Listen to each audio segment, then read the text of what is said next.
Hello, everybody, and happy 2023. I hope you guys all had an excellent 2022, and we're looking forward to a great 23. Hey, got quite a few items that are changes that are pretty important, so let's get involved with those now. First of all, let's talk about Freddie Mac. Freddie Mac changed the rules on December 7th regarding cash out. So now, if you close a loan, fund a loan, or you refinance a loan, you cannot do a cash out refinance for 12 months. There's 12 months of seasoning involved now. So, and it looks like Fannie Mae is evaluating this. We haven't heard anything from FHA. VA, it's 210 days before you can cash out. So how does this affect you as realtors? Well, let's say you have a borrower that is an investor that buys a house, and they put money down on this house, and then in 3 or 4 months, they want to cash out some equity of that and go to purchase another house. Can't do that. You have to wait 12 months. So this is a pretty significant change. We feel it's going to roll out to Fannie Mae also. It hasn't as of this moment in time,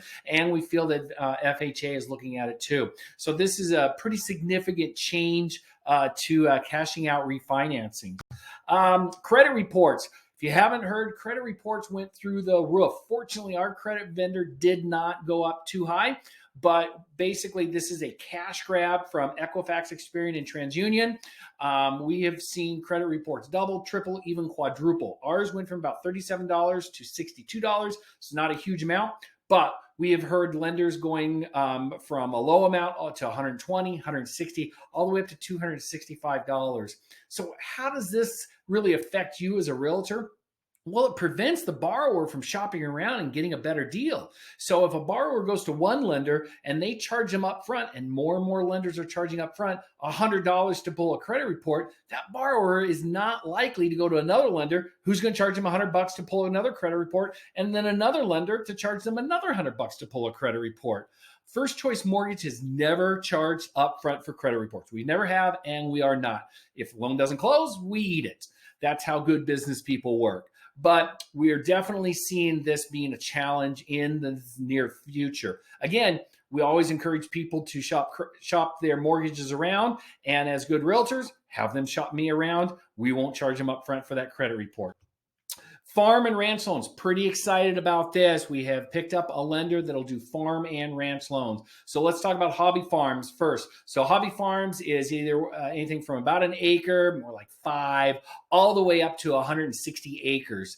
It can even include a barn dominium, and it can actually include other houses on there. As long as there's a primary residence, you can have another outbuilding that might be a manufactured house. You might have another outbuilding that might be a mother-in-law's quarter. So pretty excited about that. Then if they don't qualify for the hobby farm, we can go one step further and go up to a true farm and ranch loan. This includes anything from 5 acres all the way up to 2,000 acres, from $500,000 all the way up to $100 million. This can be a dairy farm, a pig farm, a chicken farm, you name it. They can farm it. Can't be a pot farm because I can't do loans in the state of Idaho with pot, but you never know in Oregon. So this is pretty exciting. It'll be a great resource to send all your next hobby and farm loans. I'm going to go over Idaho Housing's bond loan one more time. I covered it a few weeks ago, but it's pretty great news. Basically, Idaho Housing is issuing bonds. So Idaho Housing is the servicer. Idaho Housing is the mortgage, the note holder. But what this does is allow Idaho Housing to take the interest rate down today by a full point. And this is super advantageous for first-time home buyers. You have to be a first-time home buyer unless you're in Canyon County. And you can never, ever turn this house into a rental property. Super critical on that. If they decide to turn this into a rental property, they have to refinance out of this program.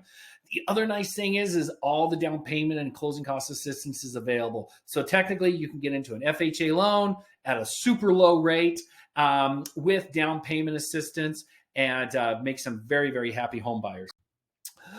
VA paying off debt.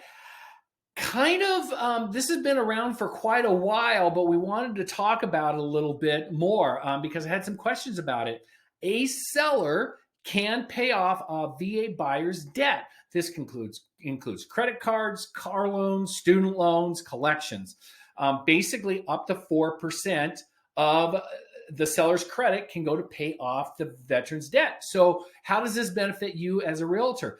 You might be able to qualify a veteran for a higher loan amount, or they really, really like this loan or home, and we can now qualify them for that. It's just paid off at closing. It's a pretty simple process. It's actually been around for as long as I've known about it. It just started to come up as a question mark.